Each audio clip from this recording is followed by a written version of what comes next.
ನಮಸ್ಕಾರ, ಇದು ನಮ್ಮ ಸ್ವರ್ಣ ನ್ಯೂಸ್. ಮೊದಲಿಗೆ ಹೆಡ್ಲೈನ್ಸ್. ಗೋಕುಲ ವಿದ್ಯಾಸಂಸ್ಥೆಯಲ್ಲಿ ವಿಷಪೂರಿತ ಆಹಾರ ಸೇವನೆ ಪ್ರಕರಣ, ಚಿಕಿತ್ಸೆ ಫಲಕಾರಿಯಾಗದೆ ಮತ್ತೋರ್ವ ವಿದ್ಯಾರ್ಥಿ ಸಾವು.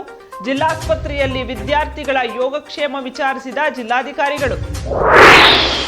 ಕಾಂಗ್ರೆಸ್ ಸರ್ಕಾರದಲ್ಲಿ ಬಿಬಿಎಂಪಿ ಇಬ್ಬಾಗ ಹುನ್ನಾರ, ಜೆಡಿಎಸ್ ಕಾರ್ಯಕರ್ತರಿಂದ ಬೃಹತ್ ಪ್ರತಿಭಟನೆ, ರಿಯಲ್ ಎಸ್ಟೇಟ್ ದಂಧೆ ತಡೆಯಲು ಒತ್ತಾಯ. ಕೆಆರ್ಪೇಟೆಯಲ್ಲಿ ಡಾಲು ರವಿ ಅದ್ದೂರಿ ಜನ್ಮದಿನದ ಸಂಭ್ರಮ, ಜಿಲ್ಲಾಸ್ಪತ್ರೆ ರೋಗಿಗಳಿಗೆ ಹಣ್ಣು ಹಂಪಲು ವಿತರಣೆ, ರಾಜಕೀಯವಾಗಿ ಮತ್ತಷ್ಟು ಹೆಸರು ಗಳಿಸಲಿ ಎಂದು ಹಾರೈಸಿದ ಅಭಿಮಾನಿಗಳು. ಮಂಡ್ಯದಲ್ಲಿ ನಿಯಮ ಮೀರಿ ಮರಗಳನ್ನು ಕಡಿಯುತ್ತಿರುವ ಆರೋಪ, ಅಧಿಕಾರಿಗಳೊಂದಿಗೆ ಪ್ರಗತಿಪರ ಸಂಘಟನೆಗಳ ಮುಖ್ಯಸ್ಥರ ಸಭೆ, ಡಿಮಾರ್ಟ್ ಬಳಿ ಮರ ಕಡಿದಿಲ್ಲ ಎಂದು ಸ್ಪಷ್ಟನೆ ನೀಡಿದ ಅಧಿಕಾರಿ.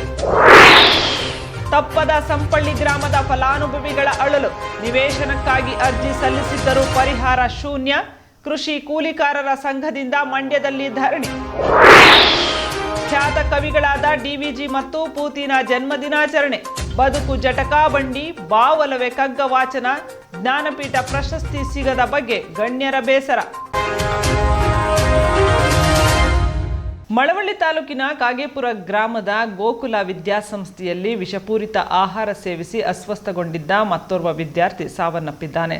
ಮೇಘಾಲಯ ಮೂಲದ 12 ವರ್ಷದ ನೇವಿ ಬಂದೆ ಮಾರ್ವಿನ್ ಎಂಬಾತನೇ ಮೃತಪಟ್ಟ ದುರ್ದೈವಿಯಾಗಿದ್ದು, ವಿಷಪೂರಿತ ಆಹಾರ ಸೇವನೆಯಿಂದ ತೀವ್ರ ಅಸ್ವಸ್ಥಗೊಂಡಿದ್ದ ಈತನನ್ನು ಮಂಡ್ಯ ಜಿಲ್ಲಾಸ್ಪತ್ರೆಗೆ ದಾಖಲಿಸಿ ನಂತರ ಹೆಚ್ಚಿನ ಚಿಕಿತ್ಸೆಗಾಗಿ ಮೈಸೂರಿನ ಬಿಜಿಎಸ್ ಅಪೋಲೋ ಆಸ್ಪತ್ರೆಗೆ ದಾಖಲಿಸಿತ್ತಾದರೂ ಚಿಕಿತ್ಸೆ ಫಲಕಾರಿಯಾಗದೆ ಮಂಗಳವಾರ ಬೆಳಗ್ಗೆ 8:30 ಸಮಯದಲ್ಲಿ ಮೃತಪಟ್ಟನೆಂದು ವರದಿಯಾಗಿದೆ. ಕಳೆದ ಶುಕ್ರವಾರ ಹೋಳಿ ಹಬ್ಬದ ಆಚರಣೆಯೆಂದು ತಯಾರಿಸಿದ್ದ ರೈಸ್ ಬಾತ್ ಉಳಿದುಕೊಂಡಿದ್ದನ್ನು ಶಾಲಾ ಮಕ್ಕಳಿಗೆ ನೀಡಲಾಗಿತ್ತು. ಇದನ್ನು ತಿಂದು ಶುಕ್ರವಾರ ಸಾಯಂಕಾಲವೇ ಅಸ್ವಸ್ಥಗೊಂಡ ಮಕ್ಕಳಿಗೆ ಸೂಕ್ತ ಚಿಕಿತ್ಸೆ ಕೊಡಿಸದ ಕಾರಣ ಶನಿವಾರ ಸಂಜೆ ತೀವ್ರ ವಾಂತಿ ಭೇದಿ ಕಾಣಿಸಿಕೊಂಡ ನಂತರ ಭಾನುವಾರ ಬೆಳಗ್ಗೆ 30ಕ್ಕೂ ಹೆಚ್ಚು ಮಕ್ಕಳನ್ನು ಪಟ್ಟಣದ ಆಸ್ಪತ್ರೆಗೆ ದಾಖಲಿಸಲಾಯಿತಾದರೂ ಅಷ್ಟರಲ್ಲಾಗಲೇ ಕೆರ್ಲಾಂಗ್ ಎಂಬ 13 ವರ್ಷದ ವಿದ್ಯಾರ್ಥಿ ಮೃತಪಟ್ಟಿದ್ದ. ತೀವ್ರ ಅಸ್ವಸ್ಥಗೊಂಡ 30ಕ್ಕೂ ಹೆಚ್ಚು ವಿದ್ಯಾರ್ಥಿಗಳನ್ನು ಮಂಡ್ಯ ಜಿಲ್ಲಾಸ್ಪತ್ರೆಗೆ ದಾಖಲಿಸಿ ಆ ಪೈಕಿ ಕೆಲವರನ್ನು ಮೈಸೂರಿನ ಅಪೋಲೋ ಆಸ್ಪತ್ರೆಗೆ ಸೇರಿಸಲಾಗಿತ್ತು. ಈ ಪೈಕಿ ಚಿಕಿತ್ಸೆ ಫಲಕಾರಿಯಾಗದೆ ಮಂಗಳವಾರ ಬೆಳಿಗ್ಗೆ ನೇವಿ ಬಂತೆ ಮಾರ್ವಿನ್ ಎಂಬ ವಿದ್ಯಾರ್ಥಿ ಮೃತಪಟ್ಟನೆಂದು ವರದಿಯಾಗಿದ್ದು, ಇದರೊಂದಿಗೆ ಈ ಪ್ರಕರಣದಲ್ಲಿ ಮೃತಪಟ್ಟ ವಿದ್ಯಾರ್ಥಿಗಳ ಸಂಖ್ಯೆ 2ಕ್ಕೆ ಏರಿದೆ. ಉಳಿದ ವಿದ್ಯಾರ್ಥಿಗಳಿಗೆ ಮಂಡ್ಯ ಮಿಮ್ಸ್ ಆಸ್ಪತ್ರೆಯಲ್ಲಿ ಚಿಕಿತ್ಸೆ ಮುಂದುವರೆದಿದೆ. ಈ ಸಂಬಂಧ 10:30 ಸಮಯದಲ್ಲಿ ಗ್ರಾಮಾಂತರ ಪೊಲೀಸರು ಪ್ರಕರಣ ದಾಖಲಿಸಿಕೊಂಡು ಮುಂದಿನ ಕ್ರಮ ಕೈಗೊಂಡಿದ್ದಾರೆ. ಜಿಲ್ಲಾಧಿಕಾರಿ ಡಾಕ್ಟರ್ ಕುಮಾರ ಅವರು ಇಂದು ಮಿಮ್ಸ್ ಆಸ್ಪತ್ರೆಗೆ ಭೇಟಿ ನೀಡಿ ಆಸ್ಪತ್ರೆಯಲ್ಲಿ ದಾಖಲಾಗಿರುವ ವಿದ್ಯಾರ್ಥಿಗಳ ಯೋಗಕ್ಷೇಮ ವಿಚಾರಿಸಿದರು. ಇದೇ ಸಂದರ್ಭದಲ್ಲಿ ಮೇಘಾಲಯದ ಜನರಲ್ ಅಡ್ಮಿನಿಸ್ಟ್ರೇಟಿವ್ ಇಲಾಖೆಯ ಆಯುಕ್ತರು ಮತ್ತು ಕಾರ್ಯದರ್ಶಿ ಕ್ರೈಲ್ ವಿ ಡಿಂಗ್ ದೋ ಅವರು ಉಪಸ್ಥಿತರಿದ್ದರು. ಜಿಲ್ಲಾಧಿಕಾರಿ ಡಾಕ್ಟರ್ ಕುಮಾರ ಅವರು ಇಂದು ಮಿಮ್ಸ್ ಆಸ್ಪತ್ರೆಗೆ ಭೇಟಿ ನೀಡಿ ಆಸ್ಪತ್ರೆಯ ದಾಖಲಾಗಿರುವ ವಿದ್ಯಾರ್ಥಿಗಳ ಯೋಗಕ್ಷೇಮ ವಿಚಾರಿಸಿದರು. ಇದೇ ಸಂದರ್ಭದಲ್ಲಿ ಮೇಘಾಲಯದ ಜನರಲ್ ಅಡ್ಮಿನಿಸ್ಟ್ರೇಟಿವ್ ಇಲಾಖೆಯ ಆಯುಕ್ತರು ಮತ್ತು ಕಾರ್ಯದರ್ಶಿ ಕ್ರೈಲ್ ವಿ ಡಿಂಗ್ ದೋ ಅವರು ಉಪಸ್ಥಿತರಿದ್ದರು. ರಿಯಲ್ ಎಸ್ಟೇಟ್ ದಂಧೆ ಸೇರಿದಂತೆ ಬೆಂಗಳೂರಿನ ನಗರದಲ್ಲಿ ಕನ್ನಡಿಗರನ್ನ ಹೊಡೆದು ಆಳುವ ದುರುದ್ದೇಶದಿಂದ ಕಾಂಗ್ರೆಸ್ ಸರ್ಕಾರವು ಬಿಬಿಎಂಪಿಯನ್ನ ಗ್ರೇಟರ್ ಬೆಂಗಳೂರು ಹೆಸರಿನಲ್ಲಿ 7 ಭಾಗಗಳನ್ನಾಗಿ ಇಬ್ಬಾಗ ಮಾಡಲು ಹೊರಟಿದೆ ಎಂದು ಆಪಾದಿಸಿ ಜೆಡಿಎಸ್ ಕಾರ್ಯಕರ್ತರು ಬೆಂಗಳೂರಿನಲ್ಲಿ ಬೃಹತ್ ಪ್ರತಿಭಟನೆ ನಡೆಸಿ ಆಕ್ರೋಶವನ್ನ ವ್ಯಕ್ತಪಡಿಸಿದರು. ಗ್ರೇಟರ್ ಬೆಂಗಳೂರು ರಚನೆಯ ವಿರುದ್ಧ ಜೆಡಿಎಸ್ ಕಾರ್ಯಕರ್ತರು ನಗರದ ಫ್ರೀಡಂ ಪಾರ್ಕ್ನಲ್ಲಿ ಶನಿವಾರ ಬೃಹತ್ ಪ್ರತಿಭಟನೆ ನಡೆಸಿದರು. ಪ್ರತಿಭಟನೆಯ ನೇತೃತ್ವ ವಹಿಸಿ ಮಾತನಾಡಿದ ಜೆಡಿಎಸ್ ನಗರ ಘಟಕದ ಅಧ್ಯಕ್ಷ ಎಚ್.ಎಂ. ರಮೇಶ್ ಗೌಡ ಅವರು, ಕೇವಲ ಭೂದಂಧೆ ನಡೆಸುವ ಏಕೈಕ ಉದ್ದೇಶ ಹಾಗೂ ಬೆಂಗಳೂರಿನಲ್ಲಿಯೇ ಕನ್ನಡಿಗರನ್ನ ಪರಕೀಯರನ್ನಾಗಿ ಮಾಡುವ ದುರುದ್ದೇಶದಿಂದ ಸರ್ಕಾರವು ಗ್ರೇಟರ್ ಬೆಂಗಳೂರು ಮಾಡಲು ಹೊರಟಿದೆ ಎಂದು ಗಂಭೀರ ಆರೋಪ ಮಾಡಿದರು. ಅಲ್ಲದೆ ವಿಧಾನಮಂಡಲದಲ್ಲಿ ಕಾಂಗ್ರೆಸ್ ಸರ್ಕಾರ ಬೆಂಗಳೂರು ಜನರ ಭಾವನೆಗಳಿಗೆ ವಿರುದ್ಧವಾಗಿ ಗ್ರೇಟರ್ ಬೆಂಗಳೂರು ವಿಧೇಯಕವನ್ನು ಪಾಸ್ ಮಾಡಿಕೊಂಡಿದೆ. ಗೌರವಾನ್ವಿತ ರಾಜ್ಯಪಾಲರು ಯಾವುದೇ ಕಾರಣಕ್ಕೂ ಈ ವಿಧೇಯಕಕ್ಕೆ ಸಹಿ ಹಾಕಬಾರದು ಮತ್ತು ಈ ವಿಧೇಯಕವನ್ನು ತಿರಸ್ಕರಿಸಬೇಕು ಎಂದು ಕೋರುತ್ತೇವೆ. ಈ ಬಗ್ಗೆ ನಮ್ಮ ಪಕ್ಷದ ವತಿಯಿಂದ ರಾಜ್ಯಪಾಲರಿಗೆ ಮನವಿ ಸಲ್ಲಿಸಲಾಗುವುದು ಎಂದು ಹೇಳಿದರು. ಬೆಂಗಳೂರಿನಲ್ಲಿ 1.5 ಕೋಟಿ ಜನರು ವಾಸ ಮಾಡುತ್ತಿದ್ದಾರೆ. ಜನರಿಗೆ ಕುಡಿಯುವ ನೀರಿಲ್ಲ, ಸರಿಯಾದ ಮೂಲಭೂತಗಳು ಇಲ್ಲ, ರಸ್ತೆ ಗುಂಡಿಗಳನ್ನು ಮುಚ್ಚಲು ಈ ಸರ್ಕಾರದಲ್ಲಿ ನಯಾ ಪೈಸಾ ಹಣವಿಲ್ಲ.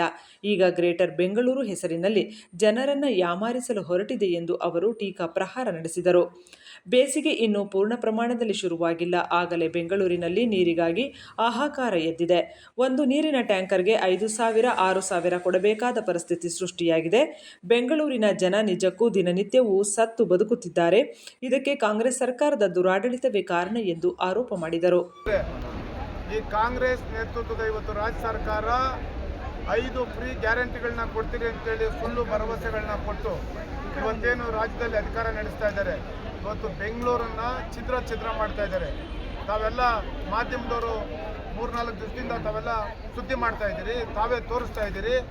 ಬೆಂಗಳೂರು ನಗರಕ್ಕೆ ಯಾರಾದರೂ ಒಬ್ಬರು ಡೆಲಿಗೇಟ್ಸ್ ಬಂದಂಥ ಸಂದರ್ಭದಲ್ಲಿ, ಯಾರಾದರೂ ಗಣ್ಯ ವ್ಯಕ್ತಿಗಳು ಬಂದಂಥ ಸಂದರ್ಭದಲ್ಲಿ ಒಬ್ಬ ಪ್ರಥಮ ಪ್ರಜೆ ಅಂತೇಳಿ ಮೇಯರು ಅವ್ರನ್ನ ಹೋಗಿ ರಿಸೀವ್ ಮಾಡ್ತಾ ಇದ್ರು. ಇವತ್ತು ಬೆಂಗಳೂರು ನಗರವನ್ನು ಇವರು 7 ಭಾಗಗಳಾಗಿ ಮಾಡ್ತಾ ಇದ್ದಾರೆ. ಈ 7 ಭಾಗಗಳಾಗಿ ಮಾಡ್ತಾ ಇರ್ತಕ್ಕಂಥದ್ದು ಉದ್ದೇಶ ಇಷ್ಟೇ. ಒಂದು, ರಿಯಲ್ ಎಸ್ಟೇಟ್ ದಂಧೆ ಮಾಡ್ತಕ್ಕಂಥದ್ದು. ಎರಡನೇದು, ನಾವೇನಿವತ್ತು ಕನ್ನಡಿಗರು ಸ್ವಾಭಿಮಾನಿಗಳು ಇವತ್ತೇನು 6.5 ಕೋಟಿ ಜನ ಇವತ್ತು ಕರ್ನಾಟಕದಲ್ಲಿ ವಾಸ ಮಾಡ್ತಾ ಇದ್ದೀರಿ. ಅಂಥ ಮೆಟ್ರೋಪಾಲಿಟನ್ ಸಿಟಿ ಬೆಂಗಳೂರು ನಗರದಲ್ಲಿ ಇವತ್ತೇನು ನಾವು 1.5 ಕೋಟಿ ಜನ ಇವತ್ತೇನು ವಾಸವನ್ನು ಮಾಡ್ತಾ ಇದ್ದೀರಿ. ಇವತ್ತು ಹಲವಾರು ಸಮಸ್ಯೆಗಳನ್ನು ನಾವು ಎದುರಿಸ್ತಾ ಇದ್ದೀರಿ. ಇವತ್ತು ಕುಡಿಯೋದಕ್ಕೆ ನೀರಿಲ್ಲ. ಇವತ್ತು ಬೆಂಗಳೂರಿನಲ್ಲಿ ಈಗಿನ್ನೂ ಬೇಸಿಗೆ ಪೂರ್ಣ ಪ್ರಮಾಣದಲ್ಲಿ ಪ್ರಾರಂಭ ಆಗಲಿಲ್ಲ, ಈಗಲೇ ಕುಡಿಲಿಕ್ಕೆ ನೀರಿಲ್ಲ. ಹಾಹಾಕಾರ ಇದ್ದಿದೆ ಬೆಂಗಳೂರು ನಗರದಲ್ಲಿ. ಒಂದೊಂದು ಟ್ಯಾಂಕರ್ಗೆ 5,000, 6,000, 7,000 ಕೊಡೋಂಥ ಪರಿಸ್ಥಿತಿ ಬಂದಿದೆ. ಬೆಂಗಳೂರಿನ ಜನ ನಿಜಕ್ಕೂ ಸಹ ದಿನ ಸತ್ತು ಬದುಕ್ತಾ ಇದ್ದಾರೆ. ಅದಕ್ಕೆ ಕಾರಣ ಈ ಕಾಂಗ್ರೆಸ್ ನೇತೃತ್ವದ ರಾಜ್ಯ ಸರ್ಕಾರ ಇವತ್ತೇನು ಅಧಿಕಾರ ನೀಡುತ್ತದೆ, ಇವರು ಭ್ರಷ್ಟಾಚಾರ. ಹಿಂದೆ ತಾವೆಲ್ಲ ನೋಡ್ತಾ ಇದ್ರಿ. ಇವತ್ತೇನು ಬೆಂಗಳೂರು ನಗರವನ್ನು ಇವತ್ತೇನು ನಿನ್ನೆ ಇವರು ವಿಧೇಯಕವನ್ನು ಮಂಡಿಸಿದ್ದಾರೆ. ಇವತ್ತು ಆ ಬಿಲ್ಲನ್ನು ಪಾಸ್ ಮಾಡಿದ್ದಾರೆ. ನಾವು ಮಾನ್ಯ ಗವರ್ನರ್ ಅವರಿಗೆ ನಾವು ಮನವಿ ಕೂಡಲೇ ಗ್ರೇಟರ್ ಬೆಂಗಳೂರು ವಿಧೇಯಕವನ್ನು ವಾಪಸ್ ಪಡೆಯಬೇಕು. ಇಲ್ಲವಾದರೆ ನಗರದಲ್ಲಿ ಮುಖ್ಯಮಂತ್ರಿ, ಉಪಮುಖ್ಯಮಂತ್ರಿ ಹಾಗೂ ಕಾಂಗ್ರೆಸ್ ಶಾಸಕರ ಕಾರ್ಯಕ್ರಮಗಳನ್ನು ನಡೆಸಲು ಬಿಡುವುದಿಲ್ಲ. ಅಲ್ಲೆಲ್ಲ ನಾವು ಪಕ್ಷದ ವತಿಯಿಂದ ಕಪ್ಪು ಪಟ್ಟಿ ಧರಿಸಿ ಪ್ರತಿಭಟನೆ ಮಾಡುತ್ತೇವೆ ಎಂದು ಅವರು ಎಚ್ಚರಿಕೆ ಕೊಟ್ಟರು. ಮತ್ತೆ ಹಾಲಿನ ದರ ಏರಿಕೆ ಮಾಡಲು ಈ ಸರ್ಕಾರ ಹೊರಟಿದೆ. ಬೆಂಗಳೂರು ಜನರನ್ನ ಈ ಸರ್ಕಾರ ಏನು ಮಾಡಲು ಹೊರಟಿದೆ ಎಂಬುದೇ ದೊಡ್ಡ ಪ್ರಶ್ನೆಯಾಗಿದೆ. ಈ ಸರ್ಕಾರ ಬಂದಾಗಿನಿಂದ 43,000 ಕೋಟಿ ರೂಪಾಯಿ ಹೆಚ್ಚುವರಿ ತೆರಿಗೆ ಹಾಕಿದ್ದೀರಿ. ಇದು ಬಹಳ ಅನ್ಯಾಯ ಎಂದು ಅವರು ಕಿಡಿಕಾರಿದರು. ವಿಧಾನ ಪರಿಷತ್ ಸದಸ್ಯ ಟಿ.ಎ. ಜವರಾಯಿಗೌಡ, ಮಾಜಿ MLC KA. Thippaswamy, Bengaluru JDS ಮಹಿಳಾ ಘಟಕದ ಅಧ್ಯಕ್ಷೆ ಶೈಲಜಾರಾವ್, ಮುಖಂಡರಾದ ನಾಗೇಶ್ರಾವ್, ವೆಂಕಟಸ್ವಾಮಿ, ವೇಣುಗೋಪಾಲ್, ಮಂಗಳಮ್ಮ, ಪ್ರವೀಣ್ ಕುಮಾರ್, ಸ್ಯಾಮ್ಯುಲ್, ಅಫ್ರೋಜ್ ಬೇಗ್ ಸೇರಿದಂತೆ ನಗರದ ಎಲ್ಲಾ ವಿಧಾನಸಭೆ ಕ್ಷೇತ್ರಗಳ ಪಕ್ಷದ ಅಧ್ಯಕ್ಷರು, ಮುಖಂಡರು, ಕಾರ್ಯಕರ್ತರು ಪ್ರತಿಭಟನೆಯಲ್ಲಿ ಪಾಲ್ಗೊಂಡಿದ್ದರು. ಅರಣ್ಯ ಇಲಾಖೆಯ ನಿಯಮ ಮೀರಿ ಮರಗಳನ್ನು ಕಡಿಯುತ್ತಿರುವ ಕ್ರಮವನ್ನ ಪ್ರಶ್ನಿಸಿ ಪ್ರಗತಿಪರ ಸಂಘಟನೆಯ ಮುಖಂಡರು ಉಪ ಅರಣ್ಯ ಸಂರಕ್ಷಣಾಧಿಕಾರಿ ಮತ್ತು ವಲಯ ಸಂರಕ್ಷಣಾಧಿಕಾರಿಗಳನ್ನು ಭೇಟಿ ಮಾಡಿ ಚರ್ಚೆ ನಡೆಸಿದರು. ಅರಣ್ಯ ಇಲಾಖೆ ತಮಗೆ ಇಷ್ಟ ಬಂದ ರೀತಿಯಲ್ಲಿ ಮರಗಳನ್ನು ಕಡಿಯುತ್ತಿರುವ ಕ್ರಮವನ್ನು ಖಂಡಿಸಿ ಪ್ರಗತಿಪರ ಸಂಘಟನೆಗಳ ಪದಾಧಿಕಾರಿಗಳು ಇತ್ತೀಚೆಗೆ ಪ್ರತಿಭಟನೆ ನಡೆಸಿದ್ದರು. ಮುಂದುವರೆದ ಭಾಗವಾಗಿ ಮಂಗಳವಾರ ಅರಣ್ಯ ಇಲಾಖೆಯ ಅಧಿಕಾರಿಗಳನ್ನು ಭೇಟಿ ಮಾಡಿ ಮರಗಳನ್ನು ಪಡೆದಿರುವ ಬಗ್ಗೆ ಸ್ಪಷ್ಟನೆ ಕೇಳಿದರು. ಈ ಸಂದರ್ಭದಲ್ಲಿ ಮುಖಂಡರು ಮತ್ತು ಅಧಿಕಾರಿಗಳ ನಡುವೆ ಕೆಲವು ಮಾತಿನ ಚಕಮಕಿ ಕೂಡ ನಡೆಯಿತು.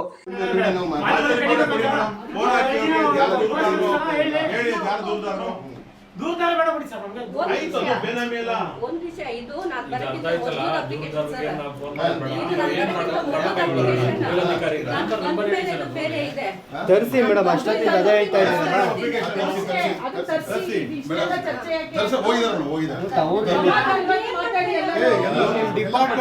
ಸಭೆಯ ನಂತರ ಸುದ್ದಿಗಾರರೊಂದಿಗೆ ಮಾತನಾಡಿದ ಎಂಬಿ ನಾಗಣ್ಣಗೌಡ ಅವರು, ನಿಯಮ ಮೀರಿ ಮರಗಳನ್ನು ಕಡಿದಿರುವುದು ಸ್ಪಷ್ಟವಾಗಿದೆ. ಡಿಮಾರ್ಟ್ನವರಿಗೆ ಅನುಕೂಲ ಮಾಡಿಕೊಡಲು ಅರಣ್ಯ ಇಲಾಖೆ ಒಂದಾಗಿರುವುದು ಖಂಡನೀಯವಾಗಿದೆ. ಈ ಸಂಬಂಧ ಅರಣ್ಯ ಸಚಿವ ಈಶ್ವರ ಖಂಡ್ರೆ ಅವರಿಗೂ ಸಹ ಮನವಿ ನೀಡಿದ್ದೇವೆ.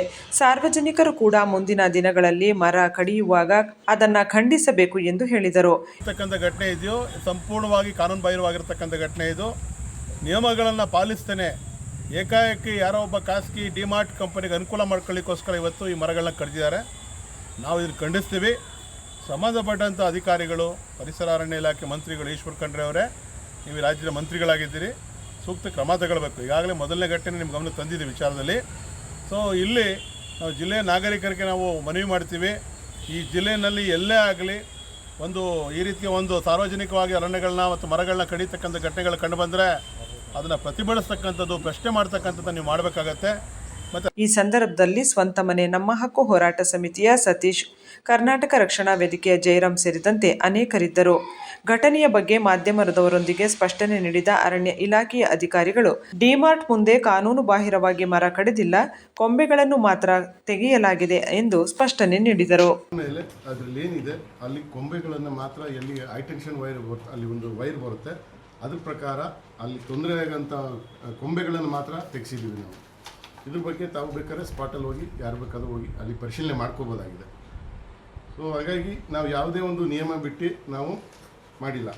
3 ಬಾರಿ ಮನ್ಮೂಲ್ ನಿರ್ದೇಶಕರಾಗಿ ಆಯ್ಕೆಯಾಗುವ ಮೂಲಕ ಹ್ಯಾಟ್ರಿಕ್ ಗೆಲುವು ಸಾಧಿಸಿದ ಡಾಲು ರವಿ ಅವರಿಗೆ ಕೆಆರ್ಪೇಟೆ ಪಟ್ಟಣದಲ್ಲಿ ಅಭಿಮಾನಿಗಳು ಅದ್ಧೂರಿಯಾಗಿ ಜನ್ಮದಿನವನ್ನು ಆಚರಿಸಿದರು. ಜನ್ಮದಿನದ ಅಂಗವಾಗಿ ಆಸ್ಪತ್ರೆಗಳಲ್ಲಿ ರೋಗಿಗಳಿಗೆ ಹಣ್ಣು ಹಂಪಲುಗಳನ್ನು ವಿತರಿಸಲಾಯಿತು.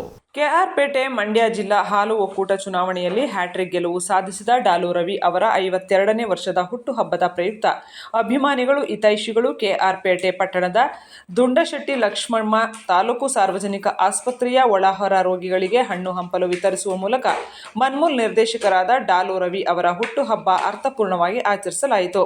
ಡಾಲು ರವಿ ಅವರ ಹುಟ್ಟುಹಬ್ಬದ ಅಂಗವಾಗಿ ಅವರ ಅಭಿಮಾನಿಗಳು ತಾಲೂಕಿನ ಆಸ್ಪತ್ರೆಗಳಲ್ಲಿ ರೋಗಿಗಳಿಗೆ ಹಣ್ಣು ಹಂಪಲು ವಿತರಿಸಿದರು. ತಮ್ಮ ನೆಚ್ಚಿನ ನಾಯಕನಿಗೆ ಶುಭವಾಗಲಿ ಅಂತ ಪ್ರಾರ್ಥಿಸಿದರು. ಮತ್ತೊಂದೆಡೆ ಡಾಲು ರವಿಯವರ ನಿವಾಸದ ಮುಂದೆ ಜರುಗಿದ ಅದ್ದೂರಿ ಸಮಾರಂಭದಲ್ಲಿ ರವಿಯವರು ಕೇಕ್ ಕತ್ತರಿಸುವ ಮೂಲಕ ಜನ್ಮದಿನಾಚರಣೆಯನ್ನು ತಮ್ಮ ಅಭಿಮಾನಿಗಳ ಜೊತೆ ಆಚರಿಸಿಕೊಂಡರು. ಅಪಾರ ಸಂಖ್ಯೆಯಲ್ಲಿ ಆಗಮಿಸಿದ್ದ ಅವರ ಅಭಿಮಾನಿಗಳು, ಹಿತೈಷಿಗಳು ರವಿಯವರಿಗೆ ಮೈಸೂರು ಪೇಟ ತೊಡಿಸಿ ಬೃಹತ್ ಗಾತ್ರದ ಹಾರ ಹಾಕಿ ಶುಭ ಕೋರಿದರು.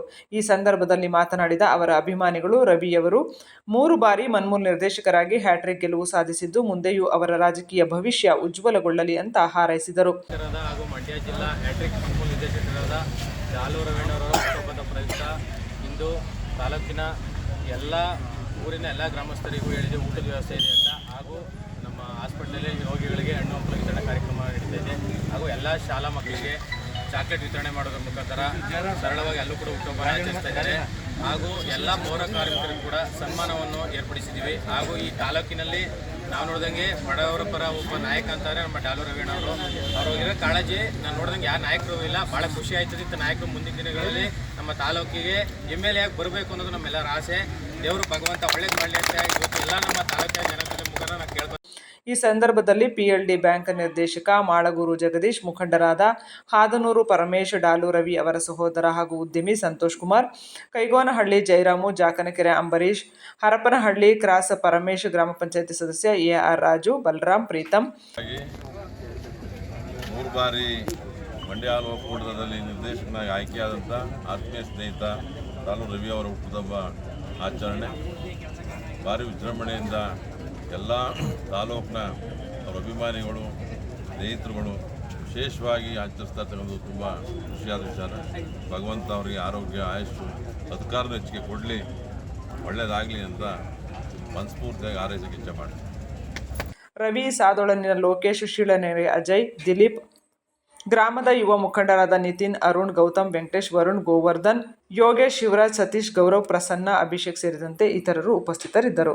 ಸಕ್ಕರೆ ನಾಡು ಮಂಡ್ಯದಲ್ಲಿ ಕರ್ನಾಟಕ ರಕ್ಷಣಾ ವೇದಿಕೆ ವತಿಯಿಂದ ದಿವಂಗತ ಪುನೀತ್ ರಾಜ್ಕುಮಾರ್ ಹುಟ್ಟುಹಬ್ಬವನ್ನು ಆಚರಿಸಲಾಯಿತು. ಕರ್ನಾಟಕ ರಕ್ಷಣಾ ವೇದಿಕೆ ವತಿಯಿಂದ ಅಪ್ಪು ಅವರ ಹುಟ್ಟುಹಬ್ಬವನ್ನು ಆಚರಿಸಲಾಯಿತು. ಮಂಡ್ಯದ ಸಂಜೆ ವೃತ್ತದಲ್ಲಿ ಅಪ್ಪು ಅವರ ಭಾವಚಿತ್ರಕ್ಕೆ ಮುಖಂಡರು ಹಾಗೂ ಕಾರ್ಯಕರ್ತರು ಪುಷ್ಪಾರ್ಚನೆ ನೆರವೇರಿಸಿದರು. ಲಕ್ಷ್ಮೀನಾರಾಯಣ ಪ್ರಸಾದ್ ನೇತೃತ್ವದಲ್ಲಿ ಅಪ್ಪು ಭಾವಚಿತ್ರಕ್ಕೆ ಪುಷ್ಪಾರ್ಚನೆ ನೆರವೇರಿಸಲಾಯಿತು. ಬಳಿಕ ಅಭಿಮಾನಿಗಳು ಪಟಾಕಿ ಸಿಡಿಸಿ ಸಿಹಿ ಹಂಚಿ ಸಂಭ್ರಮಿಸಿದರು. ಬಾಲನಟನಾಗಿ ಅಭಿನಯಿಸಿ ರಾಷ್ಟ್ರಮಟ್ಟದಲ್ಲಿ ಹೆಸರು ಮಾಡಿದಂಥ ವ್ಯಕ್ತಿ ಅಂತ ಬಣ್ಣಿಸಿದರು. ರಾಜ್ಯದಲ್ಲಿ ಒಳ್ಳೆಯ ಚಿತ್ರ ಕೊಟ್ಟು ಅಭಿಮಾನಿಗಳನ್ನು ಹೊಂದಿದ್ದಾರೆ. ಅಪ್ಪು ಅವರನ್ನು ನಾವು ನೆನೆಯಬೇಕು ಅಂತ ಅವರನ್ನು ನೆನೆಸಿಕೊಂಡರು. ಏನು ಸಣ್ಣ ವಯಸ್ಸಿನಿಂದ ಬಂದಂಥ ಹೆಸರು ಅದನ್ನು ಇದು ಮಾಡಿದ್ದಾರೆ. ಈಗ ಅವರು ಕೆಲವೊಂದು ಅವರು ಸತ್ತ ನಂತರ ಕೆಲವೊಂದು ಕ್ಲಿಪ್ಪಿಂಗ್ಸ್ ಎಲ್ಲ ಬಿಡುಗಡೆ ಆಯಿತು. ಅವರು ಹೇಳಿರುವಂಥ ಮಾತುಗಳನ್ನು ಕೇಳಿದರೆ ಮೈಯೆಲ್ಲ ನಮಗೆ ರೋಮಾಂಚ ಆಗುತ್ತೆ. ಅಷ್ಟೊಂದು ಕೆಲಸ ಮಾಡಿದ್ದಾರೆ ಅವರು. ಅವರಿದ್ದು ಇನ್ನೂ ಹಲವಾರು ಚಲನಚಿತ್ರಗಳನ್ನು ನಮಗೆಲ್ಲ ಕೊಡುಗೆಯಾಗಿ ಕೊಡಬೇಕಾಗಿತ್ತು. ಆದರೆ ಏನು ಮಾಡೋದು, ದೇವರಾಟ. ಅದು ಅವರು ಇವತ್ತು ನಮ್ಮ ಮಧ್ಯೆ ಇಲ್ಲ.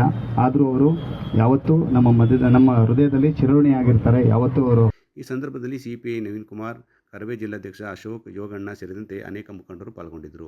ಸಂಪಳ್ಳಿ ಗ್ರಾಮದಲ್ಲಿ ವಾಸಿಸುತ್ತಿರುವ ಫಲಾನುಭವಿಗಳು ನಿವೇಶನಕ್ಕಾಗಿ ಅರ್ಜಿ ಸಲ್ಲಿಸಿದ್ದು ಇದುವರೆಗೂ ಕೂಡ ಸಮಸ್ಯೆ ಬಗೆಹರಿದಿಲ್ಲ ಎಂದು ಆಪಾದಿಸಿ ಕರ್ನಾಟಕ ಪ್ರಾಂತ ಕೃಷಿ ಕೂಲಿಕಾರರ ಸಂಘದ ನೇತೃತ್ವದಲ್ಲಿ ಮಂಡ್ಯದಲ್ಲಿ ಧರಣಿ ನಡೆಸಿ ಆಕ್ರೋಶ ವ್ಯಕ್ತಪಡಿಸಲಾಯಿತು.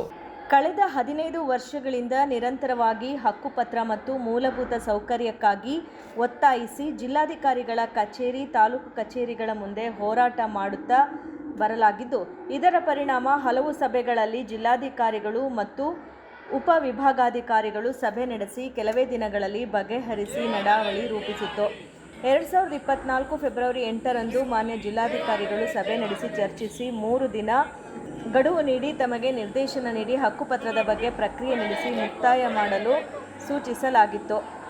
ಇದಕ್ಕೆ ಸ್ಪಂದಿಸದಿದ್ದಾಗ 2024 ಮಾರ್ಚ್ 4, 5 ಹಾಗೂ 6ರಂದು ತಮ್ಮ ಕಚೇರಿಯ ಮುಂದೆ ಹೋರಾಟ ನಡೆಸಿದಾಗ ಅದಕ್ಕೆ ಒಪ್ಪಿ ಈಗ ಸಬೂಬು ಹೇಳುತ್ತಿರುವುದು ಖಂಡನೀಯ ಎಂದು ಹೇಳಿದರು. ಶಿವಮಲ್ಲಯ್ಯ, ಹನುಮೇಶ್, ರಾಜು, ಅಮಾಸಯ್ಯ, ಕುಮಾರಿ, ಸಂತೋಷ್, ಸುಮಂತ್, ಏಳುಮಲೈ, ರಾಜೇಶ್ವರಿ ಹಾಗೂ ಸಂತೋಷ್ ಉಪಸ್ಥಿತರಿದ್ದರು. ಕರ್ನಾಟಕ ಸಂಘದ ವತಿಯಿಂದ 8ನೇ ವರ್ಷದ ಎಂ ಶಿವಲಿಂಗಯ್ಯ ಸಮಾಜ ಸೇವಾ ಪ್ರಶಸ್ತಿ ಪ್ರದಾನ ಸಮಾರಂಭವನ್ನು ಮಾರ್ಚ್ 21ರಂದು ಸಂಜೆ 5:30ಕ್ಕೆ ನಗರದ KV ಶಂಕರೇಗೌಡ ಶತಮಾನೋತ್ಸವ ಭವನದಲ್ಲಿ ಆಯೋಜಿಸಲಾಗಿದೆ ಎಂದು ಸಂಘದ ಅಧ್ಯಕ್ಷ ಪ್ರೊಫೆಸರ್ ಜಯಪ್ರಕಾಶ ಗೌಡ ತಿಳಿಸಿದರು. ಮಂಡ್ಯದ ಕರ್ನಾಟಕ ಸಂಘದ ವತಿಯಿಂದ 8ನೇ ವರ್ಷದ ಎಂ ಶಿವಲಿಂಗಯ್ಯ ಸಮಾಜ ಸೇವಾ ಪ್ರಶಸ್ತಿ ಪ್ರದಾನ ಸಮಾರಂಭವನ್ನು ಮಾರ್ಚ್ 21ರಂದು ಸಂಜೆ 5:30ಕ್ಕೆ ನಗರದ KV ಶಂಕರಗೌಡ ಶತಮಾನೋತ್ಸವ ಭವನದಲ್ಲಿ ಆಯೋಜಿಸಲಾಗಿದೆ ಎಂದು ಸಂಘದ ಅಧ್ಯಕ್ಷ ಪ್ರೊಫೆಸರ್ ಜಯಪ್ರಕಾಶ ಗೌಡ ತಿಳಿಸಿದರು. ಸುದ್ದಿಗೋಷ್ಠಿಯಲ್ಲಿ ಮಾತನಾಡಿದ ಅವರು, ಕಾರ್ಯಕ್ರಮದ ಅಧ್ಯಕ್ಷತೆಯನ್ನು ನಗರಸಭೆ ಮಾಜಿ ಅಧ್ಯಕ್ಷೆ ವಿಜಯಲಕ್ಷ್ಮಿ ರಘುನಂದನ್ ವಹಿಸಲಿದ್ದು, ಖ್ಯಾತ ವೈದ್ಯೆ ಡಾಕ್ಟರ್ NR ರಾಜೇಶ್ವರಿ ಅವರಿಗೆ ಜಿಲ್ಲಾ ಪಂಚಾಯಿತಿ CEO KR ನಂದಿನಿ ಪ್ರಶಸ್ತಿ ಪ್ರದಾನ ಮಾಡಿ ಅಭಿನಂದಿಸುವರು ಎಂದರು.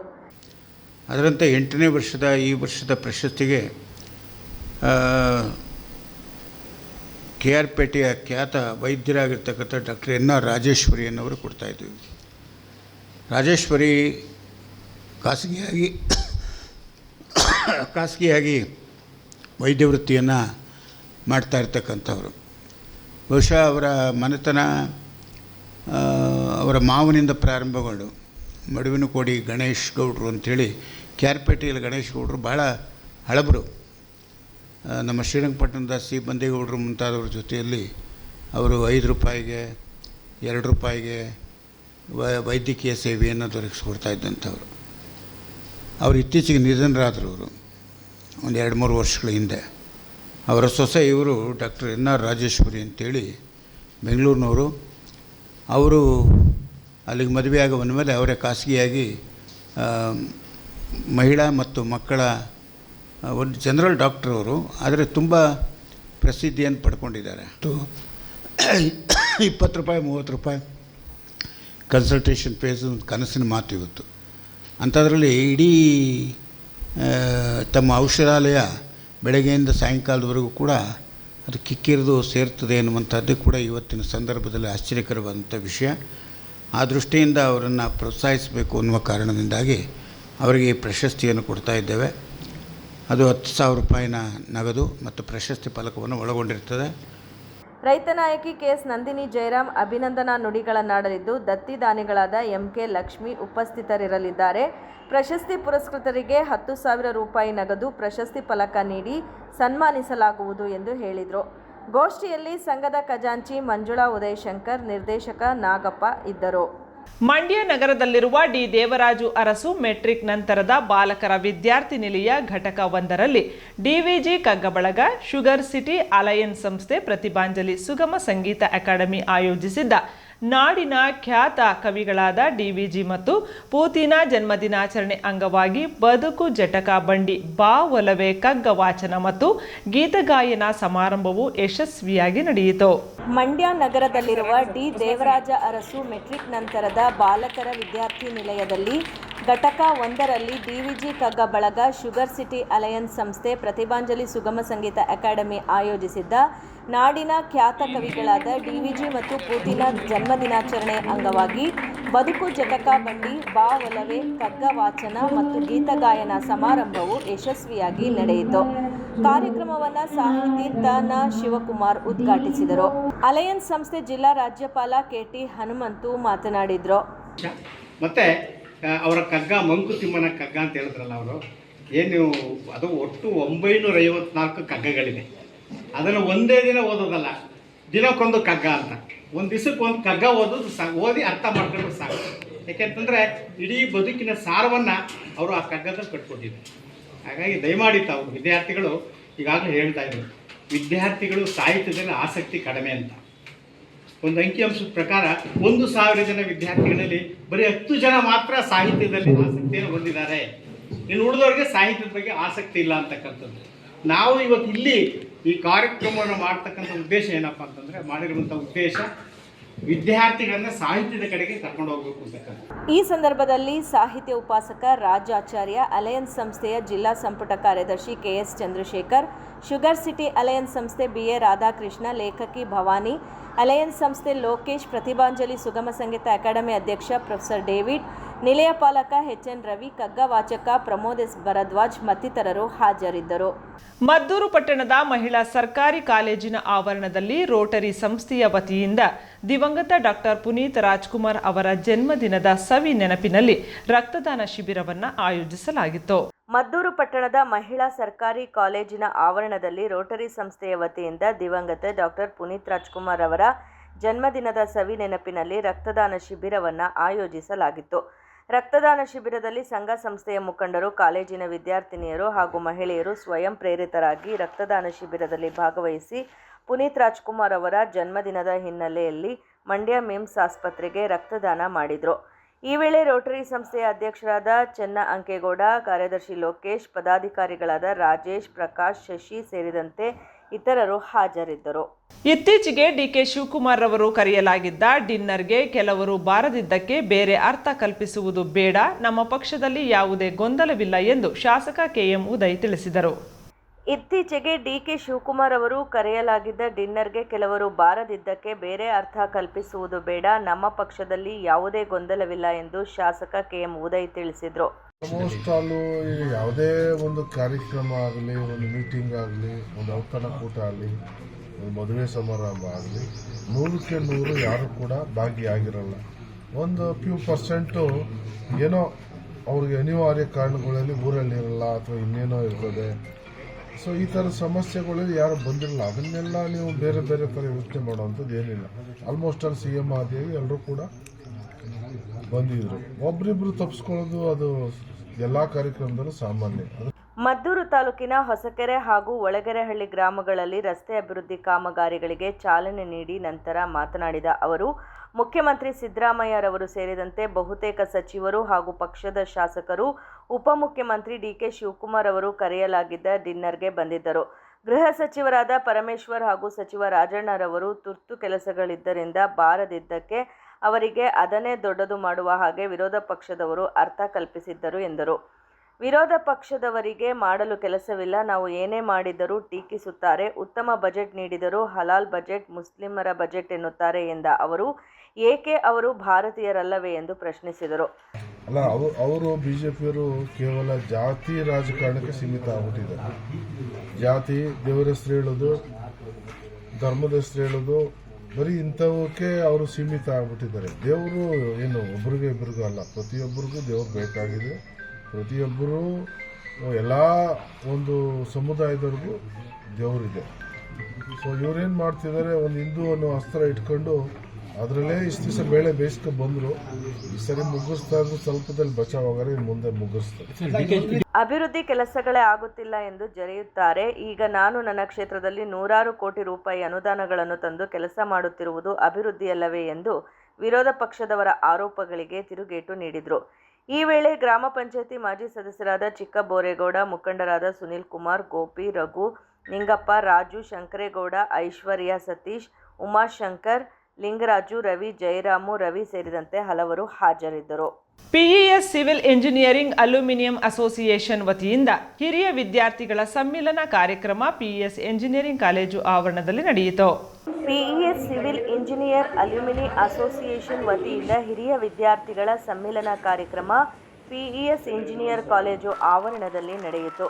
ಕಾರ್ಯಕ್ರಮವನ್ನು ತುಮಕೂರಿನ ಶ್ರೀ ರಾಮಕೃಷ್ಣ ಆಶ್ರಮದ ಶ್ರೀ ವೀರೇಶಾನಂದ ಸರಸ್ವತಿ ಸ್ವಾಮೀಜಿ ದೀಪ ಬೆಳಗುವುದರ ಮೂಲಕ ಉದ್ಘಾಟಿಸಿದರು. ನಂತರ ಮಾತನಾಡಿದ ಅವರು, ಹಳೆಯ ವಿದ್ಯಾರ್ಥಿಗಳು ಒಂದೆಡೆ ಸೇರಿ ಅತ್ಯಮೂಲ್ಯವಾದ ಬಾಲ್ಯದ ನೆನಪುಗಳನ್ನು ಮೆಲುಕು ಹಾಕುವುದು ಹಾಗೂ ವಿದ್ಯೆ ಕಲಿಸಿದ ಗುರುಗಳಿಗೆ ಅಭಿನಂದನೆ ಸಲ್ಲಿಸುವುದು ಉತ್ತಮ ಭಾರತೀಯ ಸಂಸ್ಕೃತಿ ಎಂದರು.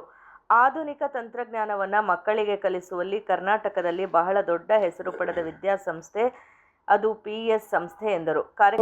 ನನ್ನ ಅದೃಷ್ಟ ಇಲ್ಲಿ ಬಹಳ ಒಳ್ಳೆ ಕೆಲಸ ಮಾಡಿ ಹೆಚ್ಚಿನ ಜವಾಬ್ದಾರಿಗಾಗಿ ಬಂದಂತಹ ಕೀರ್ತಿಶೇಷ ಪೂಜ್ಯ ಪ್ರೊಫೆಸರ್ S.T. ನಾಗರಾಜ್ ಅವರು ನನ್ನ ಮೇಷರಾಗಿದ್ದರು ಅನ್ನೋದು ನನಗೆ ಬಹಳ ಸಂತೋಷ. ಅವರು ಈ ಸಂಸ್ಥೆಯಲ್ಲಿ ಕೆಲಸ ಮಾಡೋರು.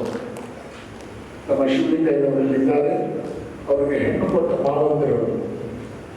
ಸೊ ಶಿವಲಿಂಗ ಮೀರ ನಮ್ಮನೆ ಹೆಣ್ಮಗಳು ನೀವು ಮರಿಬಾರದು. ಒಂದು ಪ್ರೊಫೆಸರ್ S.T. ನಾಗರಾಜ್ ಅವರ ಜೊತೆಯಲ್ಲಿ ಪ್ರೊಫೆಸರ್ ಮಾಧವ್ ಕುಮಾರ್ ಅಂತಕ್ಕಂಥ department of electronics and communication ನಿಮ್ಮಲ್ಲೇ ಕೆಲಸ ಮಾಡ್ತಾ ಇದ್ದವರು.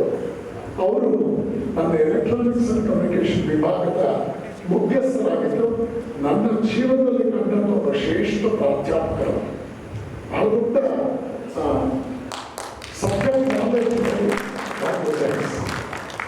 ಹಲವಾರು ಜನ ನಮ್ಮ PES ನಿಂದ ಈ ರೀತಿಗೆ ಬಂದು ಕಾರ್ಯಕ್ರಮದಲ್ಲಿ PET ಕಾರ್ಯದರ್ಶಿ SL ಪ್ರಸಾದ್, ಉಪಾಧ್ಯಕ್ಷರಾದ ದೇವರಾಜು, ಕಾರ್ಯದರ್ಶಿಗಳಾದ ನವೀನ್, ಖಜಾಂಚಿ ಲಕ್ಷ್ಮಿ, ಸಂಚಾಲಕರಾದ ನಾಗಚಂದ್ರ, ಪ್ರಾಂಶುಪಾಲರಾದ doctor NL Muralikrishna, doctor Vinay, doctor Ramalingaiah, Suresh Babu ಸೇರಿದಂತೆ ಹಿರಿಯ ವಿದ್ಯಾರ್ಥಿಗಳು ಭಾಗಿಯಾಗಿದ್ದರು. ಮಂಡ್ಯ ಜಿಲ್ಲೆಯ ಮಳವಳ್ಳಿ ತಾಲೂಕಿನ ಮಾರ್ಕಾಲು ಕೆರೆಯಲ್ಲಿ ನೀರು ಇಲ್ಲದ ಕಾರಣ ಅಲ್ಲಿ ಇರುವ ಸುತ್ತಲಿನ ಗ್ರಾಮಗಳಾದ ಆಲದಹಳ್ಳಿ, ಜಡಗನಪುರ, ಮಾರ್ಕಾಲು, ಕೊದನಕೊಪ್ಪಲು, ಅಕ್ಕಮ್ಮನಕೊಪ್ಪಲು ಜನರಿಗೆ ಮತ್ತು ಜಾನುವಾರುಗಳಿಗೆ ಕುಡಿಯುವ ನೀರಿಗೆ ತೊಂದರೆ ಆಗುತ್ತಿರುವ ಕಾರಣ ಮಾರ್ಕಾಲು ಕೆರೆಗೆ ನೀರು ಬಿಡಬೇಕು ಎಂದು ಮಳವಳ್ಳಿಯ ಕಾಗೇಪುರದಲ್ಲಿ ಇರುವ ಕಾವೇರಿ ನೀರಾವರಿ ನಿಗಮಕ್ಕೆ ಮನವಿಯನ್ನ ಸಲ್ಲಿಸಲಾಯಿತು. ಮಂಡ್ಯ ಜಿಲ್ಲೆಯ ಮಳವಳ್ಳಿ ತಾಲೂಕಿನ ಮಾರ್ಕಾಲು ಕೆರೆಯಲ್ಲಿ ನೀರು ಇಲ್ಲದ ಕಾರಣ ಅಲ್ಲಿ ಇರುವ ಸುತ್ತಲಿನ ಗ್ರಾಮಗಳಾದ ಆಲದಹಳ್ಳಿ, ಜಡಗನಪುರ, ಮಾರ್ಕಾಲು, ಕೊದನಕೊಪ್ಪಲು, ಅಕ್ಕಮ್ಮನಕೊಪ್ಪಲು ಜನರಿಗೆ ಮತ್ತು ಜಾನುವಾರುಗಳಿಗೆ ಕುಡಿಯುವ ನೀರಿನ ತೊಂದರೆ ಆಗುತ್ತಿರುವ ಕಾರಣ ಮಾರ್ಕಾಲು ಕೆರೆಗೆ ನೀರು ಬಿಡಬೇಕು ಎಂದು ಮಳವಳ್ಳಿಯ ಕಾಗೇಪುರದಲ್ಲಿ ಇರುವ ಕಾವೇರಿ ನೀರಾವರಿ ನಿಗಮಕ್ಕೆ ಮನವಿ ಸಲ್ಲಿಸಲಾಯಿತು. ಸಹಾಯಕ ಕಾರ್ಯಪಾಲಕ ಅಭಿಯಂತರರು, ಕಾವೇರಿ ನೀರಾವರಿ ನಿಗಮ ಉಪವಿಭಾಗ, ಬಿಲ್ಡಿಂಗ್, ಕಾಗೇಪುರ ಇಂದ ಆಲದಹಳ್ಳಿ, ಜಡಗನಪುರ, ಅಕ್ಕಮ್ಮನಕೊಪ್ಪಲು, ಮಾರ್ಕಾಲು ಹಾಗೂ ಕೊದನಕೊಪ್ಪಲು ಗ್ರಾಮಸ್ಥರಿಂದ ಮನವಿ ಪತ್ರ. ವಿಷಯ: ಜಾನುವಾರುಗಳಿಗೆ ಮತ್ತು ಜನರಿಗೆ ಕುಡಿಯುವ ನೀರಿನ ಸಲುವಾಗಿ ಮಾರ್ಕಾಲು ಕೆರೆಗೆ ನೀರು ಬಿಡಿಸಿಕೊಡುವ ಬಗ್ಗೆ ಮನವಿ. ಏನೆಂದರೆ, ಸ್ವಾಮಿ, ಈ ಮಾರ್ಕಾಲು ಕೆರೆ ಗ್ರಾಮದ ಸಂಬಂಧಿಸಿದಂತೆ ಮೇಲ್ಕಂಡ ಗ್ರಾಮದ ಜಾನುವಾರುಗಳಿಗೆ ಮತ್ತು ರೈತರಿಗೆ ಕುಡಿಯಲು ಬೇಸಿಗೆ ಕಾಲವಾದ್ದರಿಂದ ಬಹಳ ತೊಂದರೆಯಾಗಿರುತ್ತದೆ. ಈಗಾಗಲೇ ಕೆರೆಯಲ್ಲಿ ನೀರು ಖಾಲಿಯಾಗಿರುವುದರಿಂದ ತಾವುಗಳು ನಮ್ಮ ಈ ಮನವಿಯನ್ನು ಪರಿಗಣಿಸಿ ಕೆರೆಗೆ ನೀರು ಬಿಡಿಸಿಕೊಡಬೇಕೆಂದು ಕೋರಿಕೊಳ್ಳುತ್ತೇವೆ. ಮೇಡಮ್, ನೀವು ಮೇಲಧಿಕಾರಿಗಳಿಗೆ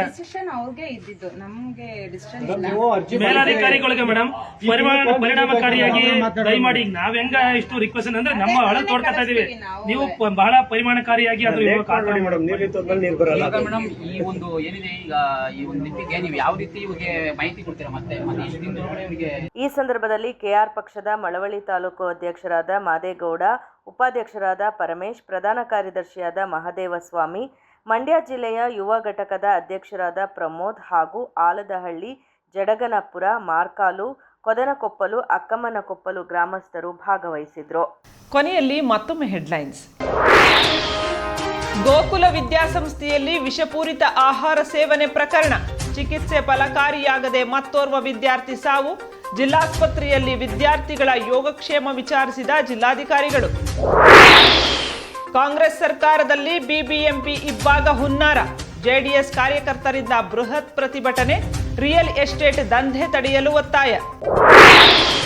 KR-ಪೇಟೆಯಲ್ಲಿ ಡಾಲು ರವಿ ಅದ್ದೂರಿ ಜನ್ಮದಿನದ ಸಂಭ್ರಮ, ಜಿಲ್ಲಾಸ್ಪತ್ರೆ ರೋಗಿಗಳಿಗೆ ಹಣ್ಣು ಹಂಪಲು ವಿತರಣೆ, ರಾಜಕೀಯವಾಗಿ ಮತ್ತಷ್ಟು ಹೆಸರು ಗಳಿಸಲಿ ಎಂದು ಹಾರೈಸಿದ ಅಭಿಮಾನಿಗಳು. ಮಂಡ್ಯದಲ್ಲಿ ನಿಯಮ ಮೀರಿ ಮರಗಳನ್ನು ಕಡಿಯುತ್ತಿರುವ ಆರೋಪ, ಅಧಿಕಾರಿಗಳೊಂದಿಗೆ ಪ್ರಗತಿಪರ ಸಂಘಟನೆಗಳ ಮುಖ್ಯಸ್ಥರ ಸಭೆ, ಡಿಮಾರ್ಟ್ ಬಳಿ ಮರ ಕಡಿದಿಲ್ಲ ಎಂದು ಸ್ಪಷ್ಟನೆ ನೀಡಿದ ಅಧಿಕಾರಿ.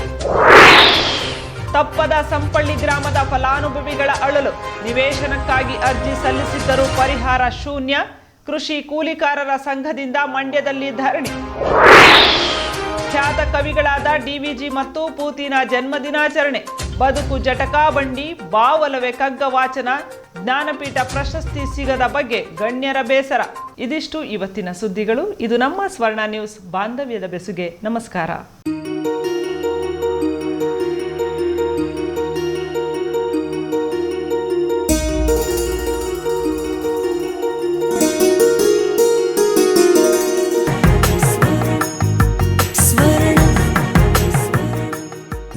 ಸ್ವರ್ಣ. ಇದು ಬಾಂಧವ್ಯಗಳ ಬೆಸುಗೆ